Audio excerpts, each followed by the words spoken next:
মিনাশ শাইতানির রাজিম বিসমিল্লাহির রহমানির রহিম। সম্মানিত উপস্থিতি, সম্মানিত দায়িত্বশীল এবং সম্মানিত আজকের এই পথসভার সম্মানিত জনতা, আসসালামু আলাইকুম ওয়া রাহমাতুল্লাহি ওয়া বারাকাতুহু। মহান আল্লাহর দরবারে শুকরিয়া জানাই, আমরা সবাই দলমত নির্বিশেষে আজকে আমাদের রুটি রুজির একটা লক্ষ্য উদ্দেশ্য এবং প্রতিবাদ সভা আমরা সবাই একত্রিতভাবে করতে পারছি, এই জন্য আল্লাহর দরবারে শুকরিয়া জানাই, আলহামদুলিল্লাহ। সম্মানিত উপস্থিতি, আজকে আমরা এই রাজপথে আমাদের কর্মসূচি আমরা সরকারের কাছে দাবিনামা পেশ করার জন্য রাস্তায় নামার কথা না হয়। যদি আমাদের দাবি সরকার ন্যায় ইনসাফ ভিত্তিক যদি আমাদের দাবি আদায় করে দিত, তাইলে আজকে আমাদের কর্মবিরতির কোনো প্রয়োজন ছিল না, আমরা পথে আন্দোলন করার কোনো সুযোগ ছিল না।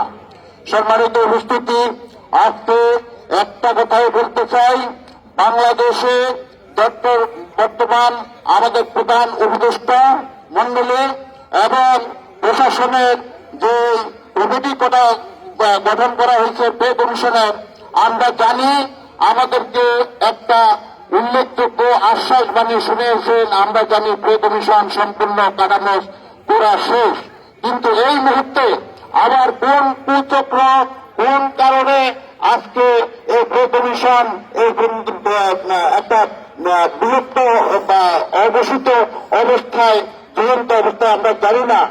তা আমরা আমাদের প্রধান উপদেষ্টার কাছে একটাই আবেদন করতে চাই, বর্তমান বাংলাদেশে আনারে কানারে আপনার যে সুনাম অর্জিত হয়েছে, আমরা চাই আমরা সরকারি কর্মচারী, আমরা সরকারের বিরুদ্ধে নয়, আমরা আপনারই লোক, আপনারই হুকুমে আমাদের চলতে হয়। কিন্তু আজকে দুঃখের সাথে জানাইতেছি যে আপনি আমাদেরকে আশ্বাসবাদী শোনাবার পরেও আজকে কেন আমরা নিরাশার আলোর ভিতরে আমরা ঢুকে যাচ্ছি। এই জন্য আমরা চাই আমাদের অতি তাড়াতাড়ি আমাদের এই পে কমিশনের প্রজ্ঞাপন জারি ঘোষণা দেওয়া হোক। আর যদি ঘোষণা না হয়, তাহলে আমরা এই বাংলাদেশ হলে আমাদের যত দল আছে, আমাদের সমস্ত দল আমরা আমাদের রুটি রোজগারের জন্য আমরা এক প্ল্যাটফর্মে আমরা এক জনতা এক দল হিসাবে আমরা রেলের কর্মচারী হিসাবে আমরা রাস্তায় নেমে সমস্ত যত রকমের কর্মসূচি আমাদের উপর থেকে আসবে, আমরা সমস্ত কর্মসূচি জীবন দিয়ে হলেও পালন করতে আমরা রাজি আছি কিনা।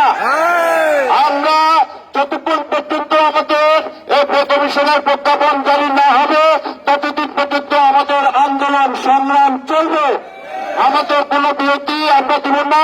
আমাদের পর্যায়ক্রমে আমাদের উপদেষ্টা মন্ডলীর কাছে আমাদের আবেদন, আপনি আপনার সুদৃষ্টিতে আপনি আমাদেরকে অতি তাড়াতাড়ি পে কমিশনের প্রজ্ঞাপন জারি করেন। এই বলে আমার বক্তব্য শেষ করতেছি। আসসালামু আলাইকুম ওয়া রাহমাতুল্লাহ।